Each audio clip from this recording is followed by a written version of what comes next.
The jury has been seated, and today the kidnapping trial for Sydney Moore will start with opening statements. We'll tell you about the controversy that unfolded in a pre-trial hearing yesterday afternoon. And a week after Hurricane Dorian made landfall in the Bahamas, devastating the islands, what people in our area are doing to assist victims and how you can help.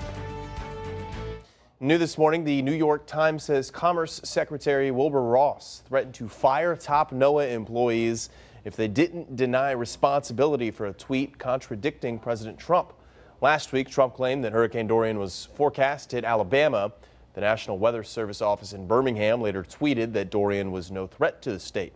According to 3 people cited in the Times report, Ross called the acting NOAA administrator and told him to fix the National Weather Service's contradiction of Trump's claim. The Times says that when the administrator opposed the demand, Ross told him NOAA's political staff would be fired. A Commerce Department spokesperson denied the story. And as of this morning, Hurricane Dorian has claimed the lives of at least 45 people. But that number could be higher as rescue efforts continue in the Bahamas. Here in the Carolinas, investigators say the storm may have killed 3 other people. ABC 15's Liz Cooper joins us from the Breaking News Center with the details on the investigations. Well, North Carolina Medical Examiner's Office says a 3rd person was killed in this storm. Officials say a 54-year-old man died Saturday while attempting to use a chainsaw to remove a tree in New Hanover County. 2 previous storm-related deaths included a man who collapsed Friday and another man who fell from a ladder while preparing for the storm 3 days before Hurricane Dorian hit the Carolinas. And in South Carolina, investigators are still trying to determine if 2 people who died were killed by Hurricane Dorian as well. In Charleston County, investigators believe a thunderstorm from Hurricane Dorian's outer bands sparked a deadly fire. The Charleston County Coroner's Office says a man and his wife died from smoke inhalation after their Mount Pleasant caught on fire around 4:15 Thursday morning. Dorian's outer bands were hitting that area at the time with lightning and gusts of more than 60 miles per hour. Now, Mount Pleasant police and other investigators are still trying to determine the cause of that fire. The deputy coroner says she will not rule out what attributed to the 2 deaths until there's a decision on how that fire started. Connor? Thank you, Liz. Happening today, the kidnapping trial for Sydney Moore will start with opening statements. Yesterday, a jury of 6 men and 6 women plus 3 alternates were seated. Moore is suspected of kidnapping Heather Elvis with his wife Tammy in 2013. Tammy Moore was convicted last fall, while Sydney's original trial ended in a hung jury. In a pre-trial hearing yesterday afternoon, attorneys argued over a taped interview between Sydney Moore and police. Defense attorneys say he should have his Miranda rights read to him before that interview. Prosecutors say it was voluntary, but the judge sided with the defense. We've seen some decisions that caused me to scratch my head somewhat. Y'all maybe scratch y'all's heads. But bottom line is, why do you want to create an issue that maybe not that critical? Opening statements for the trial will begin this morning at 9:30.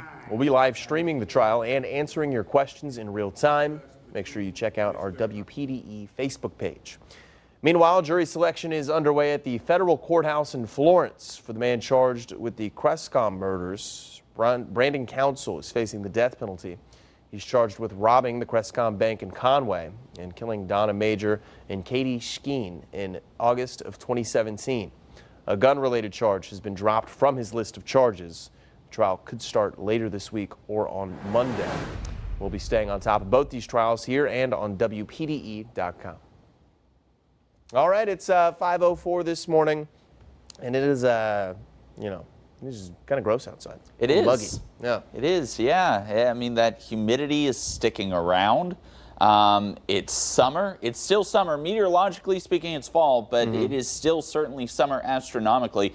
And these temperatures are literally going to make it feel more like summer, especially with those dew points as we roll into later on in the afternoon hours. Right now, though, it is 68 in Bennettsville and Marion, 72 in Conway, in Florence, and 75 down there in King Street. But the big story this morning, not necessarily the temperatures, nothing really on radar, but it is that humidity, and that humidity is leading to reduced visibilities, especially out there in Hartsville and Sumter, down in King Street as well. All 3 cities under a mile of visibility this morning. So we want you to take it easy on the roadways. Plan for a little bit of patchy fog this morning, but overall it's not going to be too terrible. The sunny skies are certainly here to stay, especially later on this afternoon. So for this bus stop forecast, we're going to 73 this morning with some patchy fog across the area, but that fog will burn off by 9 to 10 a.m. And then it's all smooth sailing this afternoon. Sunny to mostly sunny skies. Temperatures up into the 80s, but with that humidity, it feels certainly hotter. We'll show you just how hot and how long it lasts coming up at this hour of GMC. Connor. Thank you, Zach. 3 tornadoes touched down in the early morning last Thursday as Hurricane Dorian arrived in Horry County. The National Weather Service confirmed tornadoes touched down in Little River, Socastee, and North Myrtle Beach. Homes and condos were damaged during the tornadoes on the north end. Amazingly, there was little to no damage reported in Socastee. One neighbor we heard from was following the tornado warning on her WPDE weather app. She says once it went away, that's when she thinks the neighborhood was hit. I don't know, a minute, 2 minutes, something like that. Right after, I heard real loud, right at the back of the house here. Of course, then I screamed and said, "Get in the bathroom," and he jumped in and we shut the door. That was an EF0 tornado that went through Socastee right around the same time another swept through Little River. Out of the 3, the NWS says no one was reported hurt and there were no deaths in Horry County. People here along the Grand Strand are doing their part to help the more than 70,000 people left homeless in the Bahamas after Hurricane Dorian. Freddie Hyatt of Hyatt Buick GMC assembled a team of 12 people to help with relief efforts.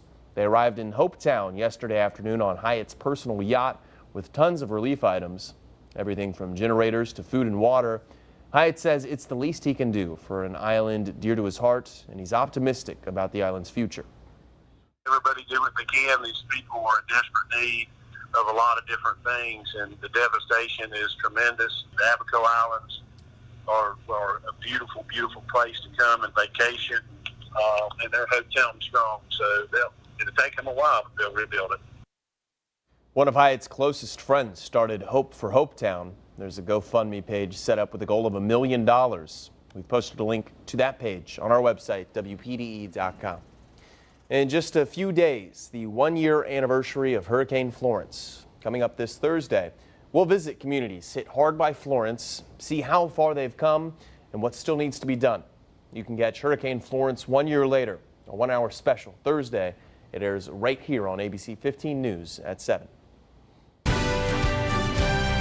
Coming up, we'll tell you about the incident that led to a murder suspect being shot and killed by Oklahoma City police after a chase yesterday. This morning we're talking about Meals on Wheels. They need some help. Coming up, how you can jump in.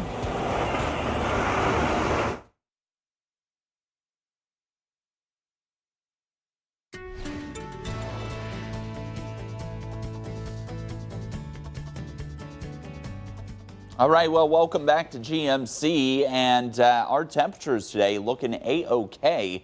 Certainly feeling a lot more like summer out there. We're talking 85 to 87 along the coastline today. And as you roll away from the water and as you move past the Intracoastal Waterway points west, that's where you'll find the 90s. 90 to 92, even 93 down there in Manning. You factor in the humidity, though, it's going to feel more like 97 to 98. So certainly a very warm, hot, and humid afternoon. We'll show you how long it lasts coming up in just a few minutes. All right, thank you, Zach. So a nonprofit that brings food to homebound people was facing the end until people stepped up donations to keep it alive, but they're not quite out of the woods yet. ABC 15's Amanda Kenseth is live in Carolina Forest with more on how you can keep Meals on Wheels rolling in Horry County. Amanda? That's right. We want to keep Meals on Wheels rolling. You guys need some help, though. What can people do? So we need people to, 1, donate monetarily, and 2, bring in canned food donations. And we're talking about the larger cans, and I'll show you some examples in a little bit. So, you know, donations monetarily, canned food, and we need volunteers. We need drivers, and if we don't have a route that's open right now, we can put you on a list, because right now we're serving between 80 and 100 elderly folks that are homebound. But we know there's at least 100 others out there that need help. And so we want to start to build that list so we can build more routes and continue to grow and help the people in the community. And for the people who maybe aren't familiar with it, you guys go and you serve food to elderly people in the community. Right, we do. We deliver fresh made hot lunches to people that are homebound, that can't prepare their own meals. They're sick. They have nobody that cares for them. So when we deliver these meals, what we do is we try to cater our routes, and we try to limit our routes to 10 clients on the route. That way our drivers can spend 10 to 20 minutes feeding them spiritually and loving on them at the same time. So it's not just a meal, it's a wellness check, it's personal contact that these people don't usually get to have on a regular basis. Exactly. It might be the only person they talk to all day. That's right. We'll talk more about that coming up too. Back to you. And organizers say there is more demand than supply. So if you want to help out by donating time, food, or money, you can do that at their office in Carolina Forest. You can also visit their website for more information. The latest action by a former University of Southern California campus gynecologist who is facing multiple sexual assault charges.